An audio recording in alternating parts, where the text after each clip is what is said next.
بسم اللہ الرحمن الرحیم وبہ نستعین السلام علیکم ورحمۃ اللہ وبرکاتہ الحمد للہ القادر المقتدر القدیر والصلاة والسلام علی السید البشیر النذیر وعلی آلہ واصحابہ ووارث حاله الامین المکین محی الدین برحمتک یا ارحم الراحمین وبعد اعوذ باللہ من الشیطان الرجیم بسم اللہ الرحمن الرحیم وما آتاکم الرسول فخذوه وما نهاکم عنہ فانتہوا واتقوا اللہ ان اللہ شدید العقاب صدق اللہ العظیم وبلغنا رسولہ النبی الامین الکریم الرؤوف الرحیم ونحن على ذلك لمن الشاہدین والشاکرین والحمد للہ رب العالمین قال تبارک وتعالی مخبرا وآمرا تکریما لحق نبیہ وتعظیما ان اللہ وملائکتہ یصلون علی النبی یا ایہا الذین آمنوا صلوا علیہ وسلموا تسلیما اللہم صلی وسلم وزد وبارک علیہ وعلی آلہ وصحبہ ووارث حالہ وعلی من لدیہ صلاة وسلاما علیک یا رسول اللہ صلی اللہ تعالی علیہ وسلم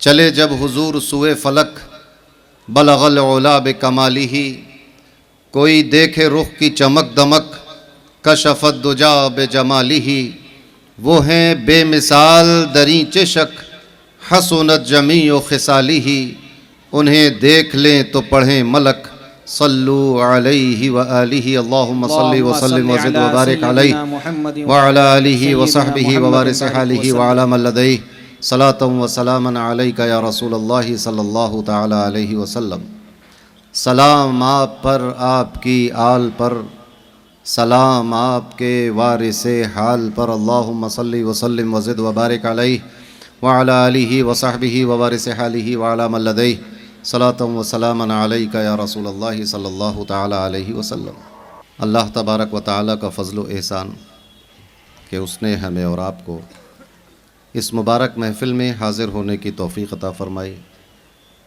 قابل مبارکباد ہیں وہ لوگ جنہوں نے اس محفل کو سجایا سنوارا اور آپ تمام حضرات جو اپنے گھروں سے چل کر یہاں تشریف لائے۔ اللہ تبارک و تعالی ہم سب کو جزائے خیر عطا فرمائے۔ ماشاءاللہ بہت پرکیف اور نورانی محفل ہے۔ اسٹیج پر جلوہ افروز برادر محترم ترجمان قادریت خلیفہ حضور تاجدار اہل سنت حضرت حافظ و قاری الحاج حافظ عبدالقیوم قادری راجی ناظم اعلیٰ مدرسہ عالیہ قادریہ و خانقاہ عالیہ قادریہ بدایوں شریف، برادر عزیز حضرت مولانا فضل رسول محمد عزام قادری میاں حضور مدظ اللہ العالی یہاں موجود ہیں، سنگ تراش مسجد کے خطیب و امام یہاں جلوہ افروز ہیں، اور آج ہمارے جلسے کے مہمان خصوصی حضرت مولانا حافظ تنویر صاحب مدظ اللہ العالی یہاں تشریف فرما ہیں۔ اسٹیج پر جلوہ افروز تمام علماء کرام، حفاظ اعظام، سامعین و حاضرین،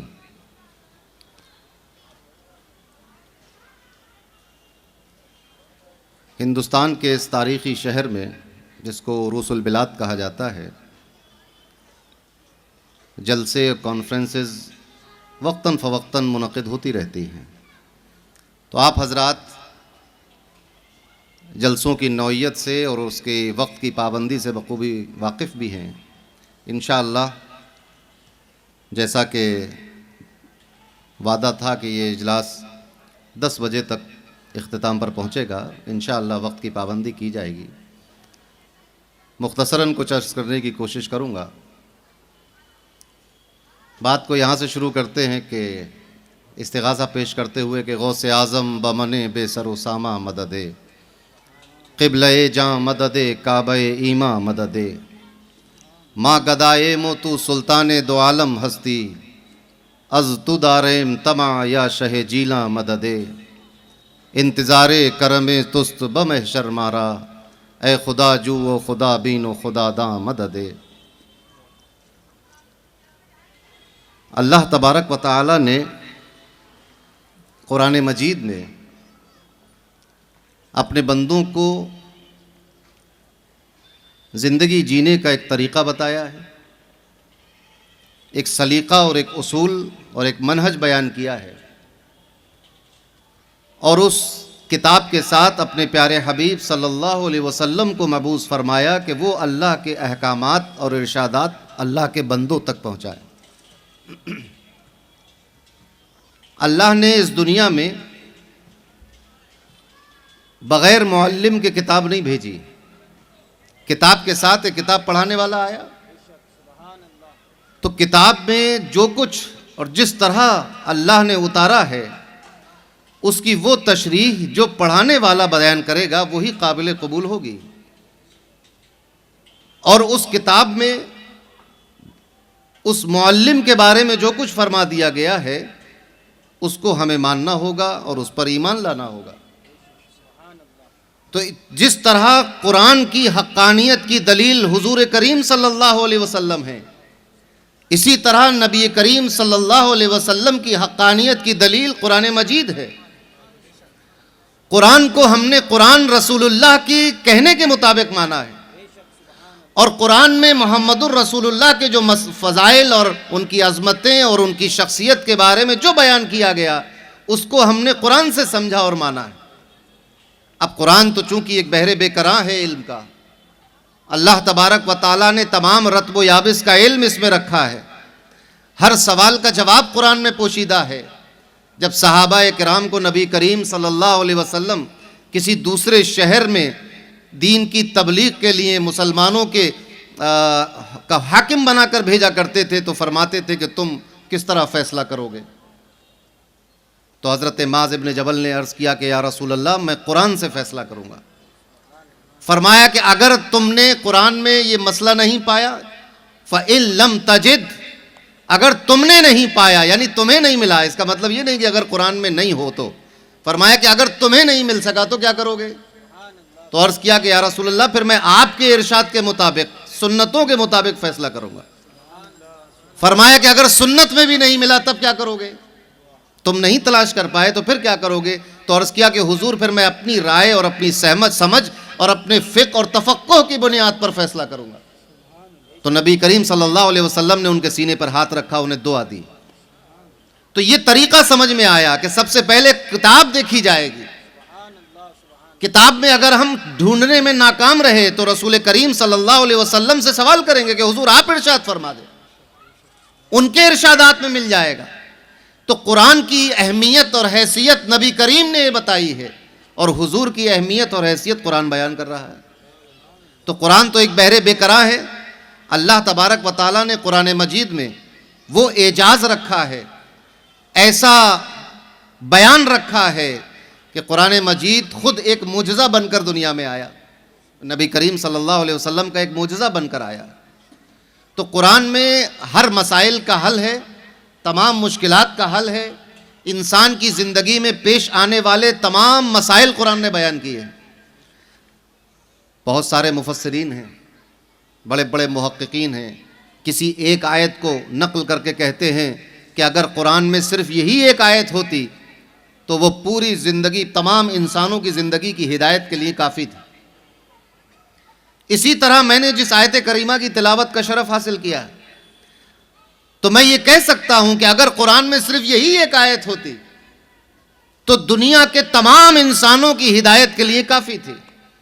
اللہ تبارک و تعالیٰ نے ارشاد فرمایا، پیچھے سے سلسلہ چلا آ رہا ہے، ایک اختلاف ہو گیا مسلمانوں کے درمیان کہ یہ مال ہے، جو کچھ مال جو مسلمانوں کو ملا تھا اس میں کتنی تقسیم ہوگی، کتنا کیا کیا جائے گا، تو پیچھے سے سلسلہ چلا آ رہا ہے۔ اور اس مسئلے کو حل کرنے کے بعد قرآن نے حل پیش کیا اس کا کہ اتنا اسے جائے گا اور اتنا مسکین کو ہے، اور یہ مال قرابت داروں کا ہے، حضور کا ہے، غریبوں کا ہے، اور یہ اس لیے کیا تاکہ یہ مال امیروں میں گھومتا نہ پھرے۔ پورا مسئلہ بیان کرنے کے بعد آپ ذرا سوچیں، مسئلہ یہ تھا کہ یہ مال جو مال غنیمت ہے یہ کتنا تقسیم ہوگا. قرآن نے تفصیل بیان کی کہ یہ جو مال فے ہے اس کو اس طرح تقسیم کیا جائے گا، اس پر رسول کا حق ہے، ان کے رشتہ داروں کا حق ہے، مساکین کا، غربا کا حق ہے. یہ سب بیان کرنے کے بعد، مسئلے کو تشفی سے ثابت کرنے کے بعد، مسئلے کو بیان کرنے کے بعد اب جو مضمون شروع ہو رہا ہے، فرمایا کہ یہ تو اللہ نے تقسیم بتا دی کہ کس کو کتنا دیا جائے گا، مگر اس کے باوجود بھی اگر کسی کو کوئی شبہ اور تشبیہ رہ جائے اس کے اندر تو اصول بیان کیا، وما آتاکم الرسول فخذوہ. اب یہ نہ دیکھو کہ کون کتنا مستحق ہے اور کس کو کتنا دینا چاہیے، جو رسول دے دیں اس کو لے لو. فرمایا جو عطا کر دیں، وما آتاکم، جو تمہیں دے دیں اس کو لے لو، فخذوہ، اس کو لو، جو رسول تمہیں عطا کر دیں اس کو لے لو. وَمَا نَهَاكُمْ عَنْهُ فَانْتَهُوا، اور جس سے تمہیں منع کر دیں، روک دیں، رک جاؤ. یہ ایک اصول بیان کیا گیا. اب بات بہت آسان ہو گئی کہ کس کو کتنا دینا ہے. اب یہیں سے بات سمجھیے آپ، قرآن کہتا ہے، یہ مسئلہ سمجھانے کے لیے عرض کر رہا ہوں میں، اس کا آپ کو ابھار نہیں رہا ہوں کہ آپ یہ کام کرنے لگی. قرآن نے کیا کہا؟ فَانْكِحُوا مَا طَابَ لَكُم مِّنَ النِّسَاءِ مَثْنَىٰ وَثُلَاثَ وَرُبَاعَ. تم 4 شادیاں کر سکتے ہو، قرآن نے اجازت دی. لیکن قرآن نے یہ بھی فرمایا وَمَا نَهَاكُمْ عَنْهُ فَانْتَهُوا، جس سے روک دے اس سے رک جاؤ. تو اب ساری دنیا کے مسلمانوں کے لیے اصول قرآن میں آیا.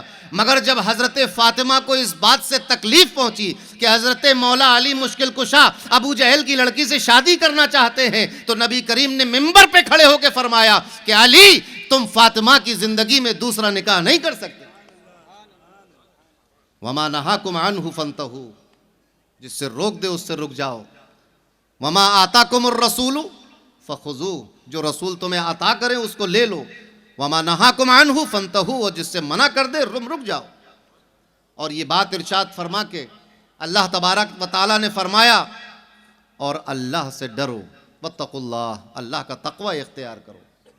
اور تقوی اختیار کرنے کے بعد پچھلے مضمون کو یہ کہہ کر تقویت عطا فرمائی، ان اللہ شدید العقاب، کہ اللہ سخت عذاب اور سخت پکڑ کرنے والا ہے، سخت پکڑ کرنے والا ہے. مسئلہ اوپر بیان ہو چکا کہ کس کو مال غنیمت میں اور فے میں کتنا دیا جائے گا اور اس پر کس کا حق ہے. اس کے بعد ایک اصول بیان کیا کہ وما آتاکم الرسول فخذوہ، کہ رسول اللہ جو تمہیں دیں اور جتنا تمہیں دیں لے لو. اب اگر ہم اپنی زندگی میں چھوڑ دے ساری باتیں، ہمیں کوئی علم نہیں ہے، ہمیں بہت زیادہ عالم فاضل ہم نہیں ہیں، مگر اتنا جانتے ہیں کہ جو رسول اللہ دیں اس کو لینا ہے، جس سے منع کر دیں اس سے رک جانا ہے. یہ 2 جملے ایسے موجز بیان ہیں کہ ان کی خوبی، ان کا بیان کرنا کسی انسان کے بس کی بات نہیں. اتنا اللہ نے علم کا سمندر ان 2 جملوں میں رکھا ہے. انسان کی زندگی کا ایک ایک مسئلہ آپ اٹھا کر دیکھو. آپ پوچھئے کہ اب ہم نماز کیسے پڑھیں گے؟ رسول اللہ نے فرمایا، قرآن نے فرمایا وَمَا آتَاكُمُ الرَّسُولُ، کتنی نماز پڑھو گے؟ قرآن میں تو لکھا نہیں ہے کہ 5 وقت کی نماز پڑھنی ہے آپ کو، مگر ہم 5 وقت کی پڑھتے ہیں. کیوں پڑھتے ہیں؟ مَا آتَاكُمُ الرَّسُولُ، رسول اللہ نے 5 وقت کی عطا کی ہے، فَخُذُوهُ، تو اس کو لے لو. اب اگر کوئی شخص یہ کہتا ہے کہ میں 3 وقت کی پڑھوں گا، تو قرآن کی اس آیت کا صریح انکاری ہوا، اور فرض نمازوں کا انکار کرنے والا کافر ہو جاتا ہے، دائرہ ایمان سے خارج ہو جاتا ہے.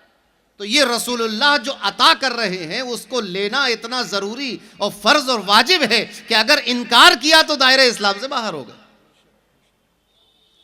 آپ سوال کرتے چلے جائیں، پوری زندگی پیدائش سے لے کر انتقال تک، قبر تک، دفنانے تک، بلکہ دفنانے کے بعد جب فرشتہ قبر میں آئے گا اس وقت، اور فرشتے کے جانے کے بعد جب سور پھونکی جائے گی اس وقت، اور سور پھونکنے کے بعد جب اپنی اپنی قبروں سے نکل کر تمام لوگ میدان محشر میں آئیں گے اس وقت، اور پھر جب میدان محشر سج جائے گا جلال اور ہیبت الہی سے بولنے کی ہمت کسی کی نہیں ہوگی اس وقت، اور جب شفاعت کا دروازہ کھل جائے گا اس وقت ما آتاکم الرسول فخذوہ وما نہاکم عنہ فانتہوا. مفسرین نے بیان کیا ہے کہ یہ خاص آیت ایک مسئلے میں نازل ہوئی ہے، لیکن یہ دن انسان کی، مسلمان کی تمام زندگی پر لاگو ہوگی.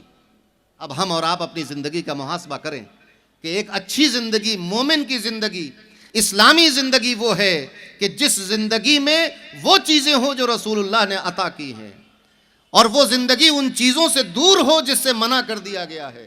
یہ ایک اسلامی زندگی ہے، یہ ایک آئیڈیل زندگی ہے، یہ اللہ کی پسندیدہ زندگی ہے کہ اللہ پسند فرماتا ہے کہ میرے بندے ایسے زندگی گزاریں جیسا کہ رسول نے ارشاد فرمایا۔ اب ہماری اور آپ کی ذمہ داری ہے کہ آج ہم دیکھیں ہوتا کیا ہے کہ پہلے امتوں میں بھی یہ ہوتا تھا کہ اپنے ذوق اور اپنے شوق اور اپنے غرائز و عواطف کی بنیاد پر ہم اپنے لیے مسئلہ خود بیان بنا لیتے ہیں، دوسرے کے لیے کچھ ہے اور ہمارے لیے کچھ ہے۔ اسلام نے اس کی جڑ کاٹ دی، یہ رہبانیت تھی۔ بنی اسرائیل کے علماء اسی طرح کرتے تھے، یہود و نصارہ کے مفتیان کرام یہی بات کیا کرتے تھے۔ وہ تو کہتے تھے کہ انہوں نے تو کتابیں اپنی کتابوں میں تبدیلی کر لی۔ قرآن نے کہا یہ محرف تحریف شدہ کتابیں ہیں، قرآن نے ان کو مومن نہیں مانا ہے، قرآن نے ان کو ایمان والا نہیں مانا ہے، جبکہ وہ نبیوں کا اقرار کر رہے ہیں، اللہ کا اقرار کر رہے ہیں، کتابوں کا اقرار کر رہے ہیں، فرشتوں کا اقرار کر رہے ہیں، روز محشر کا اقرار کر رہے ہیں، جنت اور دوزخ کو مان رہے ہیں، قضاء و قدر کو مانتے ہیں، مگر قرآن کہتا ہے کہ یہ مومن نہیں ہے۔ کیونکہ اصول اب یہ ہے ما آتاکم الرسول فخذوہ، اب یہ اصول چلے گا، اور جس اہمیت کا مسئلہ ہوگا ما آتاکم الرسول بھی اسی اہمیت کا ہوگا۔ اگر بات فرائض میں چلے گی تو رسول کا فرمانا فرض ہوگا، اگر بات واجبات میں چلے گی تو رسول کا فرمان واجب ہوگا، اگر بات مستحبات میں چلے گی تو رسول کا فرمان مستحب ہوگا، اگر بات اباحت کی چلے گی تو رسول کا فرمانا مباح ہوگا۔ جو فرما دے وہ۔ آپ ذرا سوچیں کہ حضور نے ناخن اور کاٹنے اور مونچھے اور داڑھی اور بال ترشوانے سے لے کر زندگی کے میت نلہانے اور دفنانے تک کی ساری تفصیل بیان کر دی۔ اب کوئی انسان یہ نہیں کہہ سکتا کہ میری زندگی میں جو حالات ہیں اس کا بیان سیرت مبارکہ میں نہیں ملتا، اس کا بیان رسول اللہ کی ارشادات میں نہیں ملتا، اس کا بیان حدیث میں نہیں ملتا۔ اور ایک بات اور بھی اہمیت کی حامل ہے کہ جس طرح علماء ظاہر کا ایک سلسلہ رسول اللہ سے چلا، یعنی جس کو امام بخاری بیان کرتے ہیں کہ مجھ سے بیان کیا فلاں نے، ان سے بیان کیا فلاں نے، ان سے بیان کیا کسی تابعی نے، ان سے بیان کیا ایک صحابی نے، انہوں نے کہا کہ رسول اللہ نے فرمایا کہ نماز ایسے ایسے پڑھو۔ یہ ایک چلا ظاہری اعمال کا، ظاہری علم کا طریقہ۔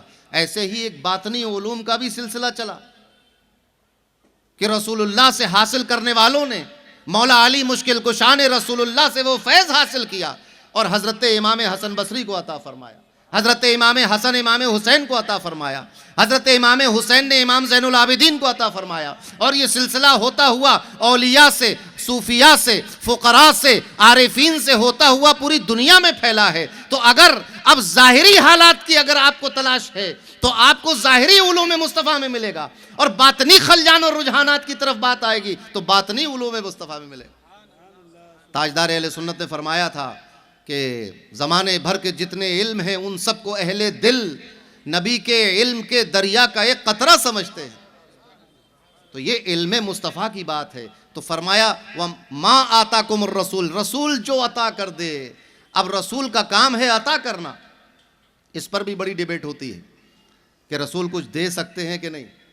قرآن یہ کہہ رہا ہے کہ قرآن کہہ رہا ہے کہ ما آتاکم، جو رسول نے دے دیا، جو تمہیں دے دیا حضور نے اس کو لو، اور جس سے منع کر دیا منع کر دیں، اس باز ہو جاؤ، دور رہو اس سے۔ تو عطا کرنا کسی، اب یہاں دو معنی ہو سکتے ہیں، یا تو کسی مسئلے کا حل عطا کر دیا، کوئی مسئلہ تھا اس کا بیان فرما دیا تو وہ آپ کو وہی بیان لینا ہے، یا جیسے کہ مال کے بارے میں اتری تھی کہ کس کو کتنا سونا دیا جائے گا، کس کو کتنی چاندی دی جائے گی، کس کو کتنا درہم دیا جائے گا، کس کو کتنا دینار دیا جائے گا، کس کو کتنا غلہ دیا جائے گا، کس کو کتنے اونٹ دیے جائیں گے، کس کو کتنی بکریاں جائیں گی۔ عطا کر دے، وہ جتنا عطا کر دے، جیسا عطا کر دے ویسا لے لو۔ تو زندگی کو مکمل گھیر دیا گیا ہے۔ آج ہم جس ماحول میں جی رہے ہیں، آج جس ماحول میں ہم سانس لے رہے ہیں، چاروں طرف سے مسائل ہی مسائل ہمارے سامنے ہیں۔ کہیں علم کا مسئلہ ہے، کہیں عمل کا مسئلہ ہے، کہیں عقیدے کا مسئلہ ہے، کہیں پر معاش کا مسئلہ ہے، کہیں تزکیے کا مسئلہ ہے، کہیں معاشرے کا مسئلہ ہے، کہیں حکومت کا مسئلہ ہے، کہیں اقتدار کا مسئلہ ہے، کہیں تعلیم کا مسئلہ ہے، کہیں بیعت و خلافت کا مسئلہ ہے۔ تمام تر مسائل ہمارے سامنے ہیں۔ اس کے بعد پھر سازشوں اور فتنہ پروریوں کے سامنے بھی ہمارا سامنا رہتا ہے ایک آپ اگر عالمی منظرنامے پر نظر ڈالیں تو آج مسلمانوں کی حالت بالکل ایسی ہے کہ بیان سے باہر. شرمندگی ہوتی ہے اس حالت کو دیکھتے ہوئے. آپ خبریں سنتے ہیں، اخبار پڑھتے ہیں. آج ہماری حالت ایسی کیوں ہو گئی؟ اس دور میں کہ جس دور میں نہ ٹیکنالوجی تھی، نہ اتنے شعبجات تھے علم کے، نہ زندگی اتنی آسان تھی، اس کے باوجود بھی اللہ کی رحمتیں، اس کا فضل، اس کا کرم ہمارے ساتھ. ہر محاذ پر کامیابی حاصل ہوتی تھی. تعلیم کے محاذ پر ہم قابض تھے، معاشی نظام ہمارا مضبوط تھا، زمانے میں عزت اور تکریم ہماری تھی. لیکن آج ہم نے ایسا کون سا کام کر دیا، کون سی چیز ہمارے پاس نہیں ہے کہ جس کی بنیاد پر ذلت و رسوائی ہمارا مقدر. مجھے یہ لگتا ہے کہ ہمیں پھر اسی آیت کریمہ کی طرف رجوع کرنا چاہیے. ما آتاکم الرسول، جو رسول نے عطا کر دیا اگر ہم اس کو پکڑ لے لیں مضبوطی سے، اس کے پر قائم ہو جائیں، اور جس سے منع کر دیا ہے اس سے باز آ جائیں، تو پھر ہماری زندگی اسی روش پر، اسی عزت و تکریم کے ساتھ گامزن ہوگی. اب ہم اپنی حالات کا مشاہدہ کریں، ہم دیکھیں، محاسبہ کریں کہ آج ہم کیا کرتے ہیں. ایک زندگی، صبح ہماری آنکھ کھلتی ہے اس وقت سے لے کر سونے تک ہمارے کیا کام ہوتے ہیں. کیا ہماری زندگی اس طور پر گزرتی ہے کہ جس کے بارے میں یہ کہا جائے کہ یہی رسول نے عطا کیا تھا، یہ ہم نے پکڑ کے رکھا ہے، جس سے روک دیا تھا اس سے ہم رک گئے ہیں. آج آپ سوچیں، یہ وہ قوم کہ جس کے بارے میں قرآن نے ارشاد فرمایا تھا کنتم خیر امت، تم سب سے بہترین اور بہتر اور خیر والی امت ہو، اس کے باوجود اس امت کا حال یہ ہو گیا ہے، اتنا شر ہمارے درمیان ہے کہ آج ہمیں اصلاح معاشرہ کے پروگرام کی ضرورت پڑ گئی. اس دنیا کی اصلاح کی ذمہ داری اللہ نے قوم مسلم کو دی تھی، یہ کہہ کر کنتم خیر امت اخرجت للناس. اسی امت مسلمہ سے کہا تھا کہ تم تو بہترین امت ہو، اب تمہارا کام یہ ہے کہ تم لوگوں کے درمیان جاؤ، بھلائی کا حکم دو، برائیوں سے روکو. گویا کہ آپ ایک ایسا صابن تھے کہ جو گندگی جس سے دور کی جائے گی. اب یہ صابن خود گندا ہو گیا ہے. آپ سوچیں، ابھی میں بمبئی سے کہیں کل گیا تھا، وہاں گونڈی راستے میں دیکھا اصلاح معاشرہ کانفرنس. آپ ذرا سوچیں کہ یہ امت، یہ قوم جو خود مصلح تھی اس دنیا کی، اب اسی کی اصلاح کی ضرورت پڑ گئی. اور یہ نہیں کہ ڈھکے چھپے انداز میں اصلاح کی ضرورت پڑی، بلکہ بسر عام ممبر لگا کر، مائک لگا کر اسٹیج پر اس قوم کی اصلاح کی، معاشرے کی اصلاح کی ضرورت پیش آ گئی ہے. یہ نوبت آ گئی ہے ہماری.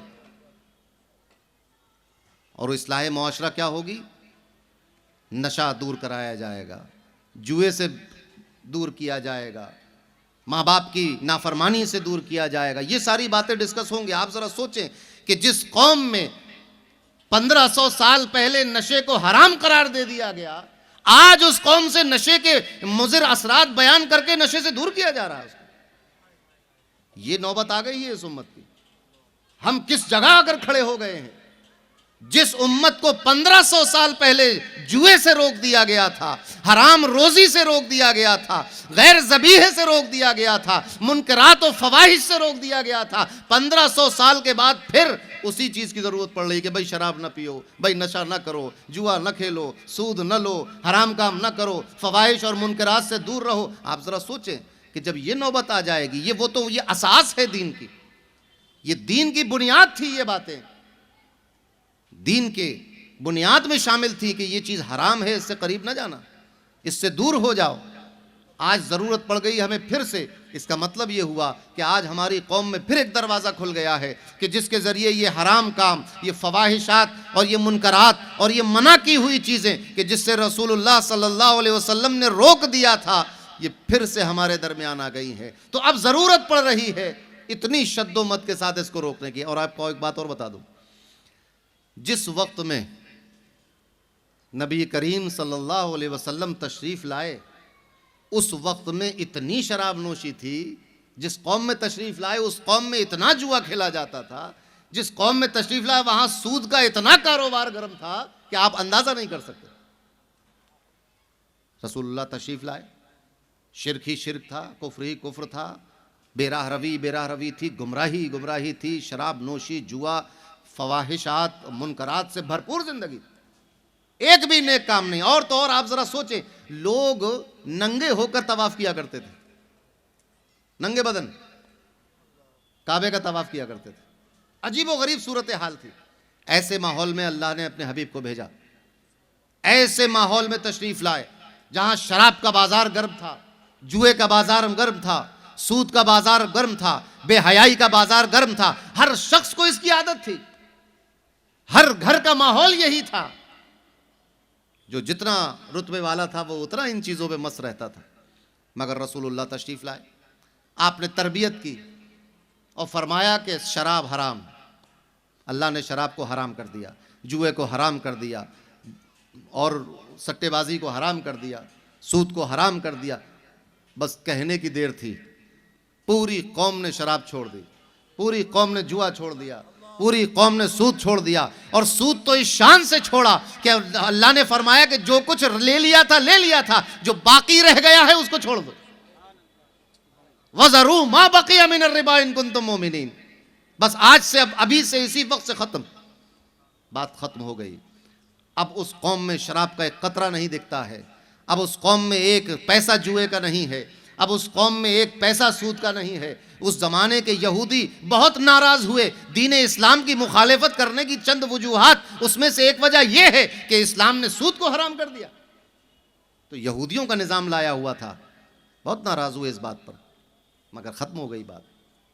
ماں باپ کی توہین عام تھی, حضور نے منع فرمایا, قرآن کی آیت آ گئی, بات ختم ہو گئی.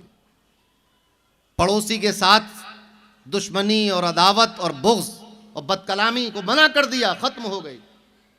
تو جب اس معاشرے میں جس کی عادت ہی اس پر تھی, کئی 100 سال سے وہ معاشرہ اسی حال میں جی رہا تھا کہ گھر میں کلمہ نہیں تھا, بت پرستی ہو رہی تھی, اللہ سے دوری تھی, اور صحن کعبہ میں کھڑے ہو کر ہاتھ سے تراشے ہوئے پتھروں کے سامنے سجدہ کر رہا تھا انسان, کعبے کے صحن میں کھڑے ہو کر لات منات اور عزا کے سامنے سر جھکا رہا تھا.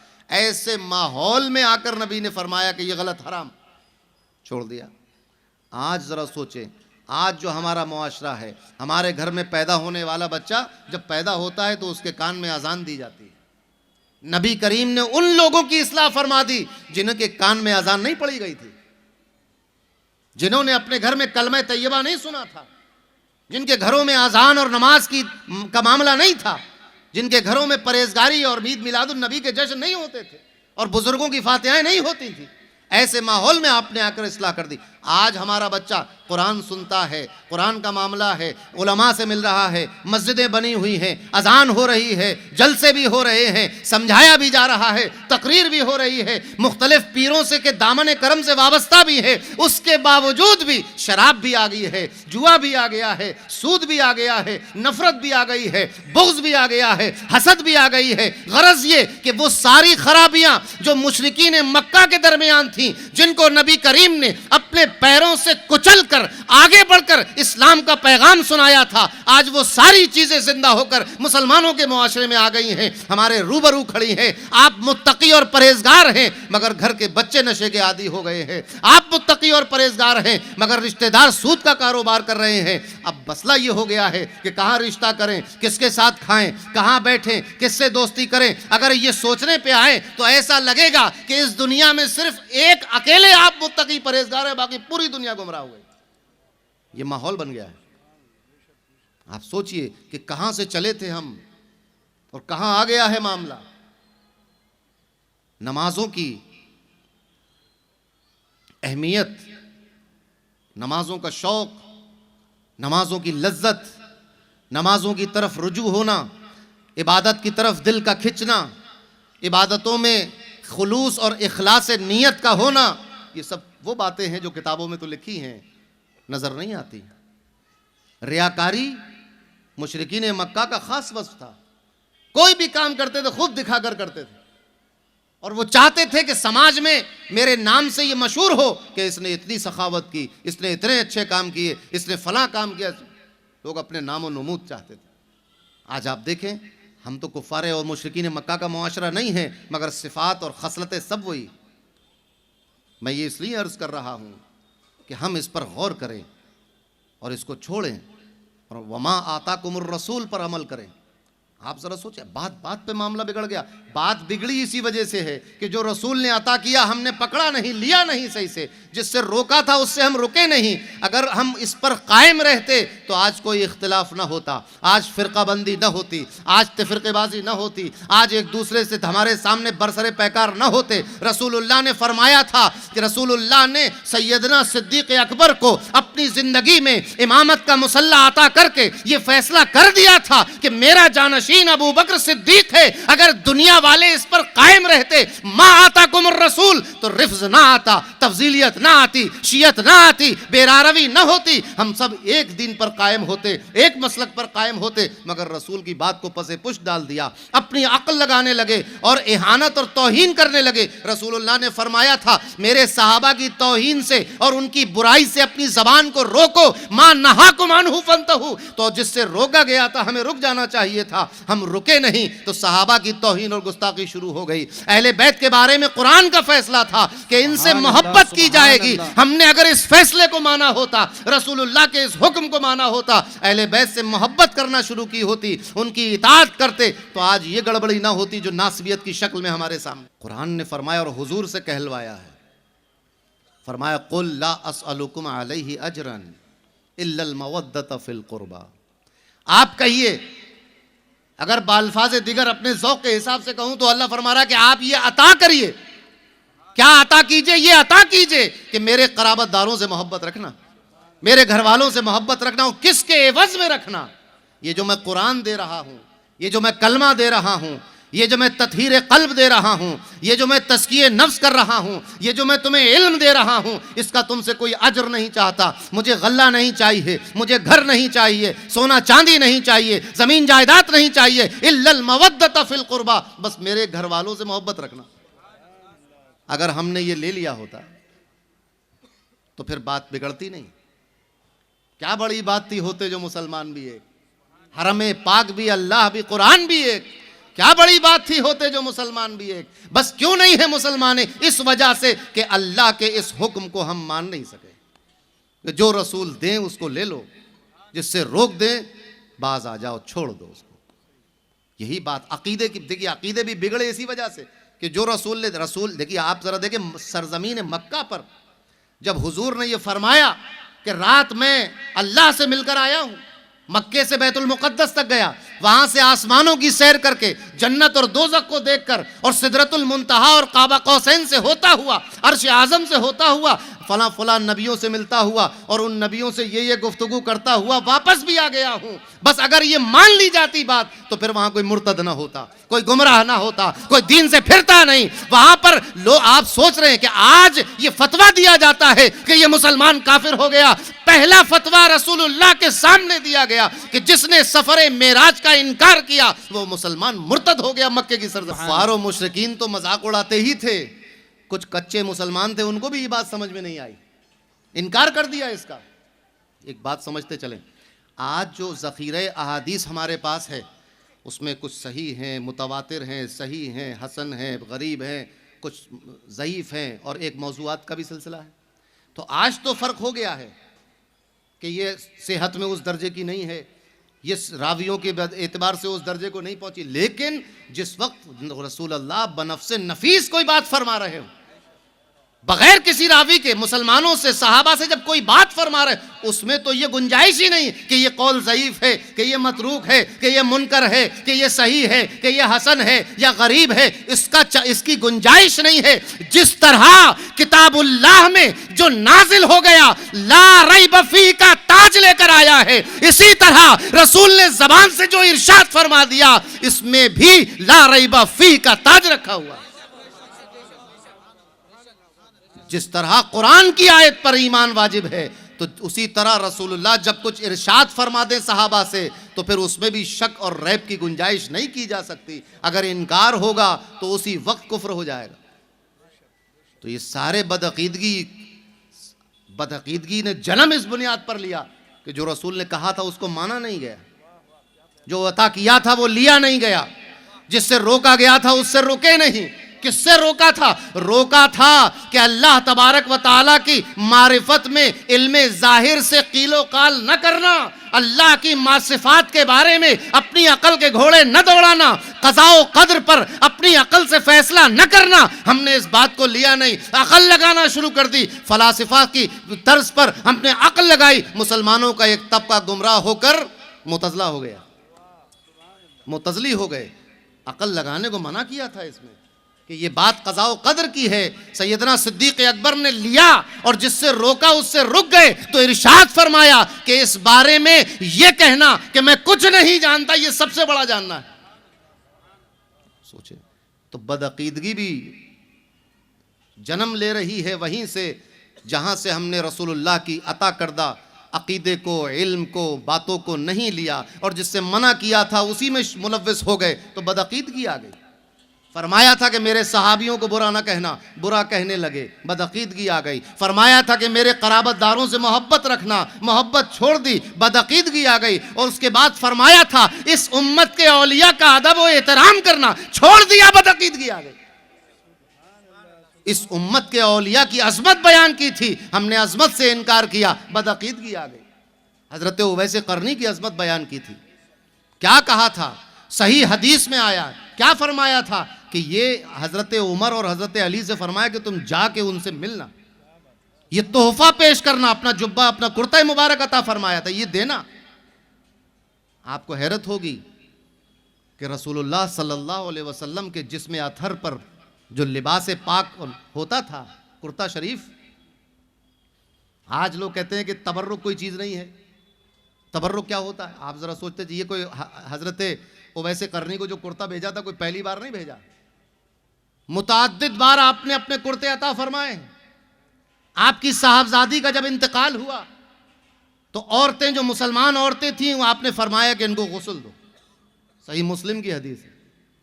اپنی بیٹی کو جب غسل دلوا دیا، عورتوں نے آ کر غسل دیا، تو آپ نے فرمایا اپنا کرتا، اپنی چادر دی اور کہا کہ کفن کے اوپر اس کو بھی لپیٹ دینا۔ جب کفن پہنایا جا چکا تھا تو پھر رسول اللہ کی چادر کی ضرورت کیا تھی؟ تبرکن چادر دی۔ کئی مرتبہ ایسا ہوتا تھا کہ حضور کو کوئی نظر کرتا تھا کہ حضور آپ کا کرتا بوسیدہ ہو گیا ہے، آپ کے لیے کرتا لایا ہوں، آپ پہن لیتے تھے۔ جیسے ہی آپ نے کرتا پہنا، کسی صحابی نے کہا کہ حضور یہ مجھے عطا کر دیں، حضور نے وہ کرتا اتار کے عطا کر دیا۔ دوسرے صحابی ٹوکتے بھی تھے کہ ابھی تو پہنا تھا، کچھ دن تو پہننے دیتے۔ پرانا کرتا حضور کا کتنا بوسیدہ تھا، پیبند لگے ہوئے تھے، تم کیا کرو گے اس کرتے کا، تمہارے پاس تو اور کرتے ہیں۔ تو صحابی کیا کہتا تھا؟ صحابی فرماتے تھے کہ ہم اس سے برکت حاصل کریں گے، وَأَتَبَرَّكُ بِهَا، میں اس سے برکت حاصل کروں گا، وَأُكَفِّنُ فِيهَا، اور اس میں کفن بنواؤں گا۔ آپ سوچئے، جو عطا کر دیں حضور تو اس کا معاملہ یہ ہوتا ہے کہ پھر صحابہ اس کا کفن بنواتے۔ وہ تو ویسے قرنی تھے جن کو کرتا بھیجا تھا۔ اخلاق مصطفیٰ ایسے ہی نہیں، اللہ نے فرمایا اِنَّكَ لَعَلَىٰ خُلُقٍ عَظِيمٍ۔ آپ اور ہم ذرا سوچیں کہ کس مقام پر آ گئے ہیں۔ اللہ نے اپنے حبیب کو خلق عظیم پر فائز فرمایا تھا۔ جب مدینے میں سید المنافقین عبداللہ ابن ابی بن سلول مرا، جب عبداللہ بن ابی بن سلول مر گیا تو اس کے بیٹے آئے، وہ کلمہ پڑھ چکے تھے، کہا حضور میں چاہتا ہوں کہ اپنا کرتا عطا فرما دے، اس کرتے میں اپنے باپ کا کفن بناؤں گا۔ کس کا کفن؟ سید المنافقین کا۔ ہر مسلمان جانتا تھا کہ یہ منافق ہے، یہ رسول اللہ کا دشمن ہے، اسلام کا دشمن ہے، غداری کرتا ہے، سازش کرتا ہے۔ جو باتیں کفار مکہ کو نہیں بتانا ہوتی تھیں، خفیہ باتیں ہوتی تھیں، ان کو بھی بتا دیتا تھا۔ جو چیز منع کی جاتی تھی وہی کرتا تھا۔ دل میں کفر تھا، زبان سے اسلام کا اقرار کرتا تھا، سب جانتے تھے، پھر بھی رسول اللہ نے اپنا کرتا دے دیا۔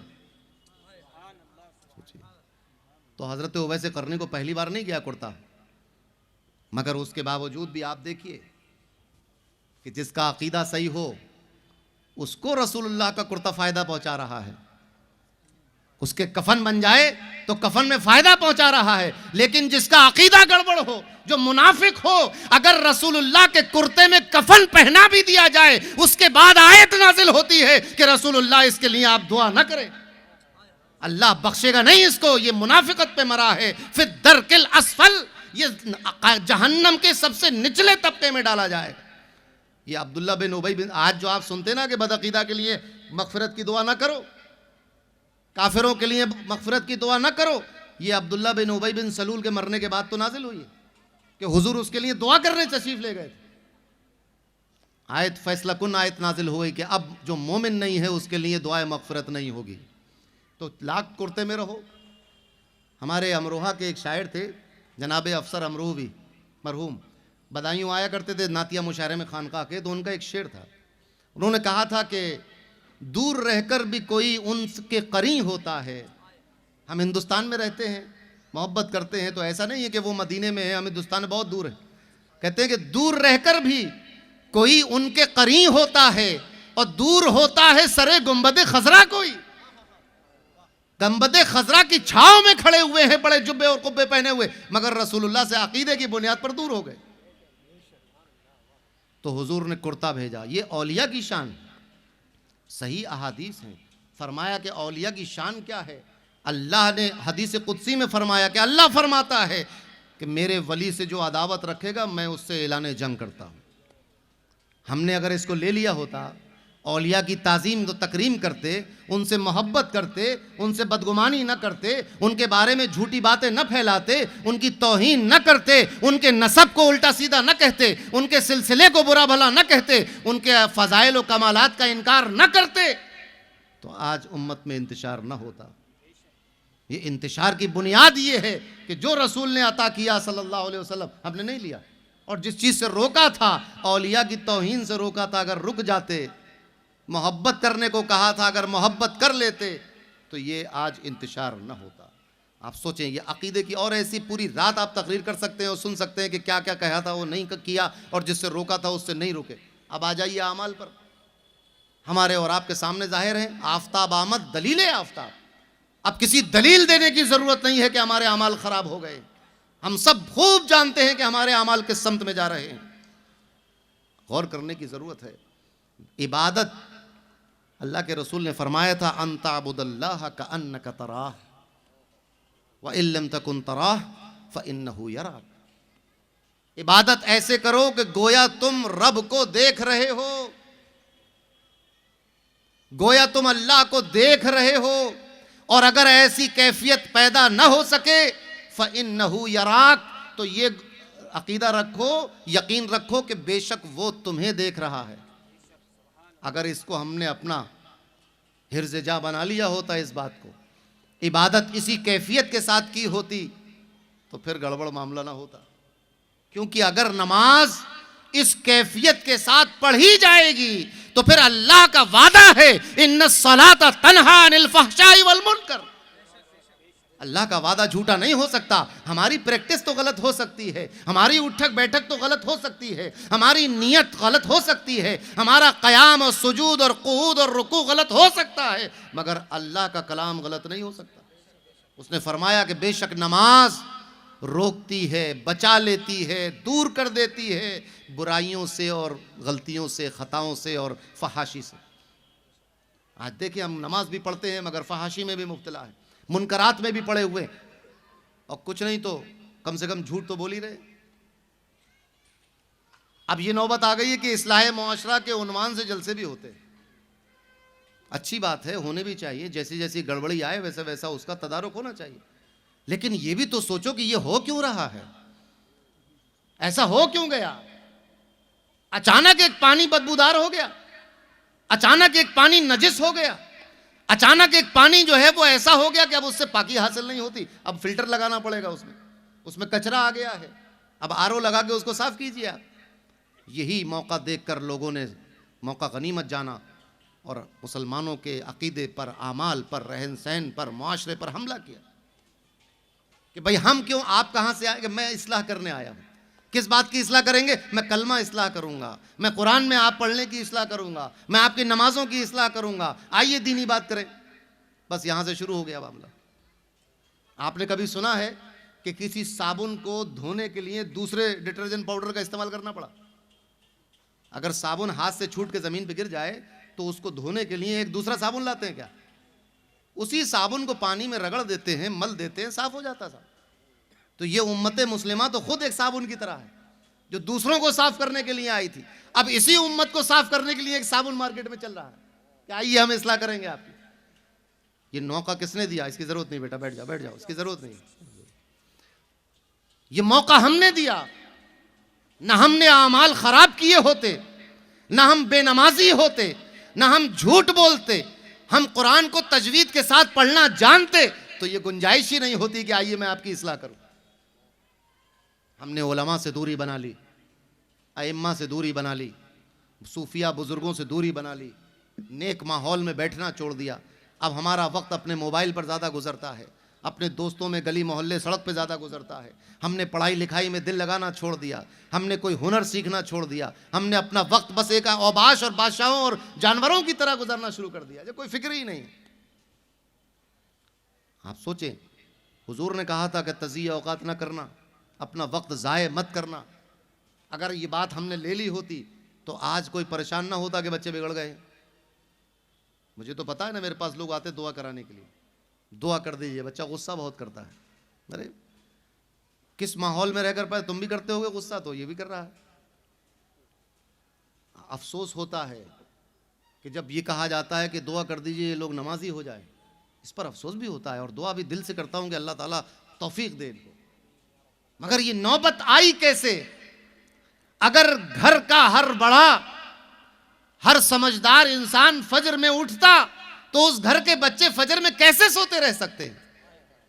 گھر کا ہر فرد اگر روزہ رکھنے کا پابند ہوتا تو اس گھر کے بچے بے روزے دار کیسے ہوتے؟ گھر میں اگر حرام چیزوں پر نفرت دلائی جاتی تو پھر ہمارے بچے، ہمارا معاشرہ حرام کاموں کی طرف کیسے مائل ہوتا؟ آپ کو میں ایک مثال دوں، آپ کی سمجھ میں آ جائے گی بات۔ پہلے یہ تھا میرے بچپن میں کہ شراب سے اتنی نفرت تھی قوم کو کہ اگر کوئی کسی گاؤں میں اکا دکا کوئی اس کا عادی ہوتا تھا تو لوگ اس کے پاس جانا اچھا نہیں سمجھتے تھے، اس گھر میں جانا بائیکاٹ ہو جاتا تھا اس گھر کا، اور جب تک وہ گھر میں ہو کوئی جاتا نہیں تھا، کوئی بات چیت نہیں کرتا تھا، برا سمجھا جاتا تھا۔ لیکن اب یہ نارمل بات ہو گئی ہے۔ آج وہ یونیورسٹی جس کے نام میں اسلامیہ لگا ہوا ہے، جامعہ ملیہ اسلامیہ اور دوسرے ادارے، نوجوان مسلمان بچے گریجویشن کے اور ماسٹرز کے، آج جو ہے وہ بیئر پی رہے ہیں، احساس ہی نہیں ہے ان کو، فحاشی میں مبتلا ہیں۔ لیکن ابھی بھی اتنا ایمان باقی ہے، جو فلائٹ میں بیٹھے ہوتے ہیں، آنا جانا میرا ہوتا، میں دیکھتا ہوں مسلمان ہیں تو فلائٹ میں مشروبات جو حرام ہے وہ تو لے لیتے ہیں، لیکن کھاتے ہیں ویج، کہ نان ویج نہیں کھائیں گے، حلال نہیں ہوگا یہ تو نان ویج نہیں کھائے گا، مگر بیئر پی لیں گے۔ خنزیر نہیں کھائے گا کوئی، لیکن شراب پی لیتا ہے۔ کیوں؟ کیونکہ ہمارے گھر کا ماحول یہ ہے آج بھی کہ خنزیر سے اتنی نفرت ہے، اتنی دوری ہے، اس کو اتنا نجس اور ناپاک غیر شعوری طور پر سمجھ لیا گیا ہے۔ اور یہ اچھی بات ہے کہ ہمارے بچے چھوٹے ہوں یا بڑے خنزیر سے بہت دور رہتے ہیں، لیکن کتا پال لیں گے، کتا پالے ہوئے ہیں گھر میں، بستر پہ کتا بیٹھا ہے، صوفے پہ بیٹھا ہوا ہے، گلے بھی مل رہا ہے، لیکن خنزیر سے بڑی نفرت ہے۔ کتے سے کیوں نہیں ہے بھئی؟ یہ محبت کتے سے کیسی ہو گئی؟ جس نے خنزیر کو حرام اور نجس بتایا ہے اس نے ہی کتے کے تھوک اور رال کو بھی نجس اور ناپاک بتایا ہے۔ جس نے خنزیر سے دور رہنے کی بات کی ہے اس نے ہی یہ کہا ہے کتوں سے بھی دور رہو۔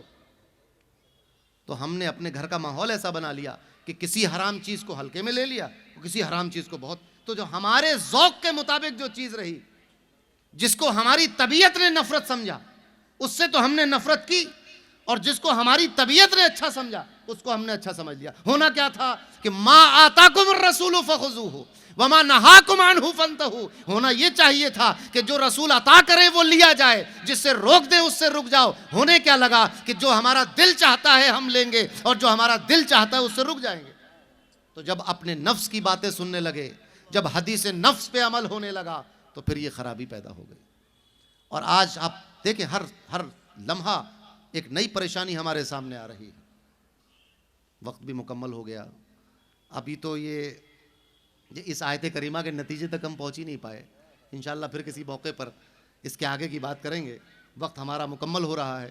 اللہ تبارک و تعالی ہمیں نبی کریم صلی اللہ علیہ وسلم کے حکم کے مطابق زندگی گزارنے کی توفیق عطا فرمائے، ان کے ارشادات کے مطابق ہمیں جینے کی توفیق عطا فرمائے، قرآن مجید کے مطابق ہمیں زندگی گزارنے کی توفیق عطا فرمائے، احادیث کریمہ اور سنت نبویہ اور سیرت مطہرہ کے مطابق زندگی گزارنے کی توفیق عطا فرمائے، آپس میں میل اور محبت سے رہنے کی توفیق عطا فرمائے، آپسی رنجشوں کو دور کرنے کی توفیق عطا فرمائے، آپس میں امن و امان کا معاملہ کرنے کی توفیق عطا فرمائے، صلہ رحمی کرنے کی توفیق عطا فرمائے، امداد باہمی کرنے کی توفیق عطا فرمائے، اسوہ حسنہ پر چلنے کی توفیق عطا فرمائے، محبت کے ساتھ اتحاد پیدا کرنے کی توفیق عطا فرمائے۔